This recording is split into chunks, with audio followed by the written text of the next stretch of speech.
વિધાનસભા સામાન્ય ચૂંટણી 2024 શાંતિપૂર્ણ અને ભયમુક્ત વાતાવરણમાં યોજાય તે હેતુથી ભારતીય ચૂંટણી પંચ દ્વારા ચૂંટણી અંગેની સમગ્ર કાર્યવાહી પર દેખરેખ રાખવા 12 જામનગર સંસદીય મત વિસ્તાર માટે 3 ઓબ્ઝર્વરશ્રીઓની નિમણૂક કરવામાં આવી છે, જેમાં જનરલ ઓબ્ઝર્વર તરીકે Hasmat Ali યાતો IAS, police observer તરીકે ઉત્પલ કુમાર નાસ્કર IPS અને ખર્ચ ઓબ્ઝર્વર તરીકે અવિજીત મિશ્રા IRSની નિમણૂક કરવામાં આવી છે।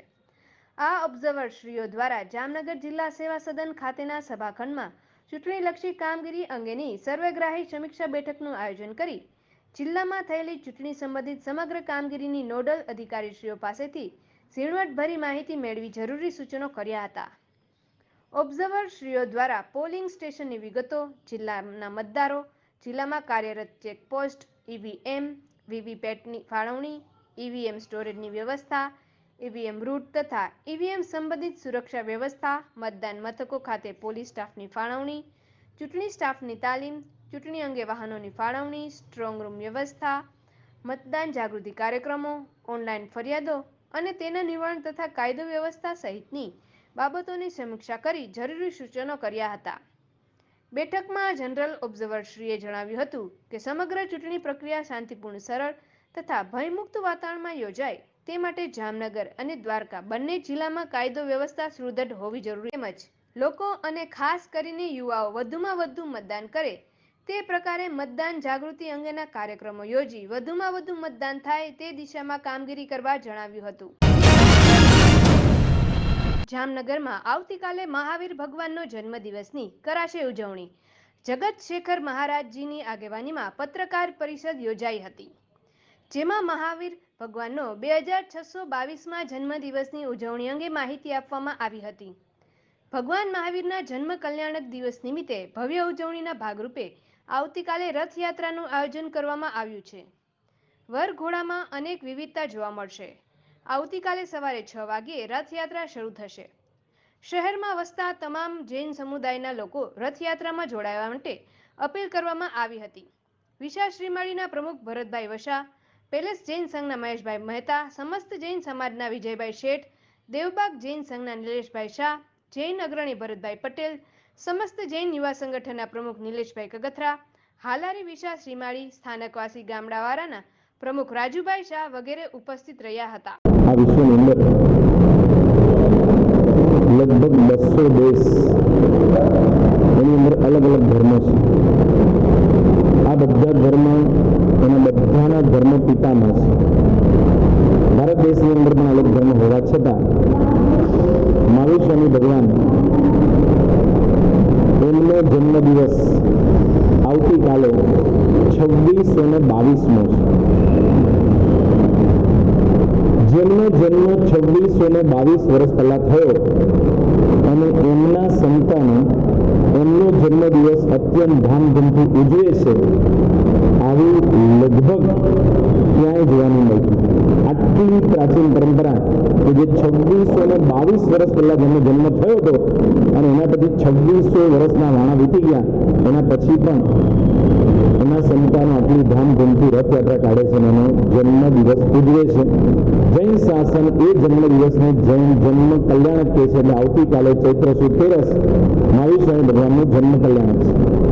સમસ્ત જામનગરના શ્વેતાંબર, મૂર્તિપૂજક, ડેરાવાસી, સ્થાનકવાસી આ બધા સંઘો ભેગા મળી અને જબરજસ્ત રથયાત્રાનું આયોજન કરેલું છે। એ રથયાત્રા ચાંદી બજાર, પાઠશાળા સંઘ અને ઓસવાલ જ્ઞાતિ એટલે કે વિશા શ્રીમાળી અને ઓસવાળ જ્ઞાતિ એ બંને ભેગા થઈ અને રથયાત્રા ચાંદી બજારથી શરૂ કરી મહાવીર સ્વામી ભગવાનનું મૂળ નાયકનું જે જિનાલય કે જે પેલેસમાં છે ત્યાં આગળ આ રથયાત્રા પૂરી થશે।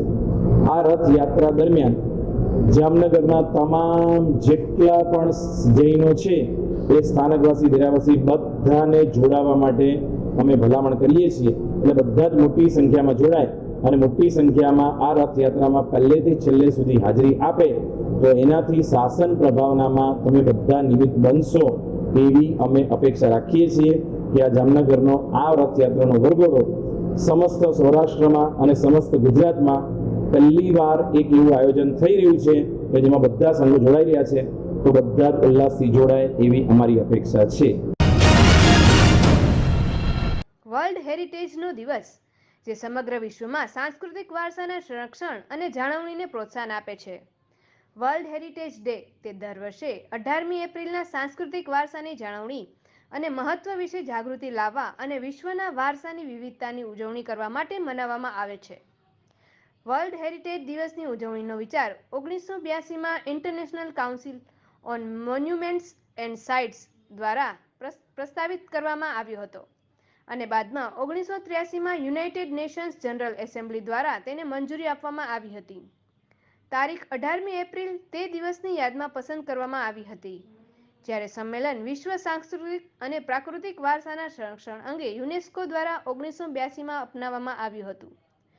વર્લ્ડ હેરિટેજ ડે ઉજવણી અંતર્ગત રાજ્યના રમતગમત, યુવા અને સાંસ્કૃતિક પ્રવૃત્તિઓ વિભાગ અંતર્ગત પુરાતત્વ અને સંગ્રહાલય ખાતાના પુરાતત્વીય સંગ્રહાલય જામનગર ખાતે તારીખ 18મી એપ્રિલ 2024ના રોજ વર્લ્ડ હેરિટેજ ડે એક્ઝિબિશનનું આયોજન કરવામાં આવ્યું છે. આ એક્ઝિબિશનમાં કુલ 40 પેઇન્ટિંગ્સ પ્રદર્શિત કરવામાં આવ્યા છે.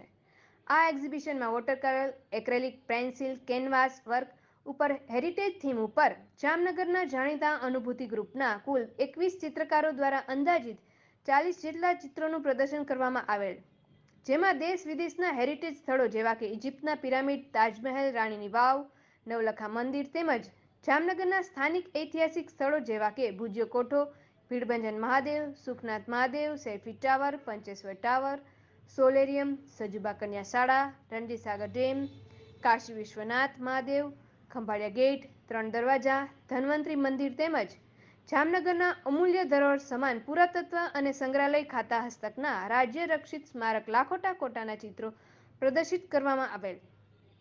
પુરાતત્વીય સંગ્રહાલય જામનગરના ક્યુરેટર શ્રી ડોક્ટર ધીરજભાઈ ચૌધરી માહિતગાર કરવામાં આવેલા કે વિશ્વ ધરોહર દિવસની ઉજવણીનો મુખ્ય હેતુ વિશ્વભરની ઐતિહાસિક ઇમારતો, સ્મારકો અને પુરાતત્વીય સ્થળોને બચાવવાનો છે, જેથી કરીને આવનારી પેઢીઓ માટે આ વારસાને સાચવી શકીએ.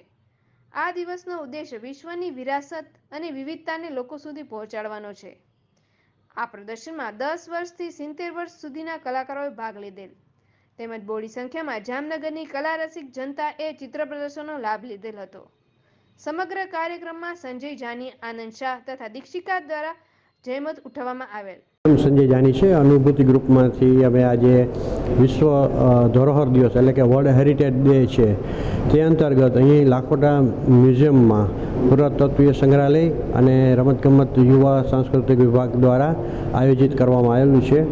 અહીંયા જે ચિત્ર પ્રદર્શન મૂકવામાં આવ્યું છે એમાં જામનગરના 18 જેટલા કલાકારોએ 40થી વધુ ચિત્રો મૂકેલ છે, જેમાં જામનગર ઉપરાંત વિશ્વના જે હેરિટેજ પ્લેસીસ છે, તાજમહેલ છે, પિરામિડ છે, તેમજ સોલેરિયમ છે, સૂર્ય મંદિર છે, એવા અનેક ચિત્રો પ્રદર્શિત કરવામાં આવે છે. જામનગરના સુખનાથ મહાદેવ જે જૂનામાં જૂનું મંદિર છે, સ્થાપના પહેલાંનું એ છે, એ ઉપરાંતના ધન્વંતરી છે, રણજીતસાગર ડેમ છે, તો એવા ઘણા બધા હેરિટેજ પ્લેસીસ અહીંયા લોકોએ પ્રદર્શિત કર્યા છે અને 17 વર્ષથી લઈ અને 70 વર્ષ સુધીના કલાકારોએ અહીંયા ભાગ લીધેલ છે. મારું નામ સ્વીટુ ગજ્જર છે, જે અનુભૂતિ ગ્રુપ દ્વારા આયોજન કરવામાં આવ્યું છે વર્લ્ડ હેરિટેજ ડેમાં. એઝ એન આર્ટિસ્ટ એટલે મેં વોટર કલર પેઇન્ટિંગ કરી છે લાઈવ લખોટા લેકની, અને એ પેઇન્ટિંગમાં મને લગભગ 1 વીક થયું હતું મેં કમ્પ્લીટ કરી અને જ્યારે મને ખબર પડી કે આ આયોજન કરવામાં આવ્યું છે તો ત્યારે મેં કમ્પ્લીટ કરી અને મૂકી છે. નામ સંચાણીયા જયદીપ ઝેરલાલ છે. અહીં આજે વર્લ્ડ હેરિટેજ ડે હોવાના કારણે અહીં સંસ્થા દ્વારા ડૉક્ટર ધીરજ કિરીટ દ્વારા અહીં પેઇન્ટિંગનું એક્ઝિબિશન રાખેલ છે. અહીં અલગ અલગ કલાકારોએ કઈ વોટર કલર અલગ અલગ કલરના પેઇન્ટિંગ બનાવેલ છે. આપણો જામનગરના ગૌરવ લેવા જેવી બાબત છે આ. અહીંયા જામનગરના અનેક સ્થળોના પેઇન્ટિંગ બનાવવામાં આવેલ છે અને એમાંથી મેં 3 પેઇન્ટિંગ બનાવેલ છે. પ્રણામી મંદિર, પછી સૂર્ય મંદિર અને મ્યુઝિયમ સોલેરિયમ બનાવેલ છે મેં. જામનગરમાં આજે સવારે પૂરા થતા 24 કલાક દરમિયાન પવનની ગતિ પ્રતિ કલાકની સરેરાશ 40 થી 45 કિમીની રહેવા પામી હતી. વાતાવરણમાં ભેજનું પ્રમાણ 7% વધીને 75% રહ્યું હતું.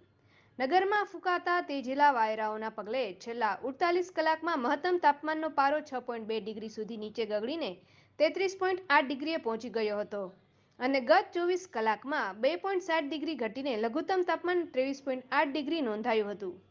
ગતિમાન પવન અને તાપમાનમાં થયેલા ઘટાડાના પગલે ગરમીમાં ઘટાડો થતાં જનતાએ રાહત અનુભવી હતી.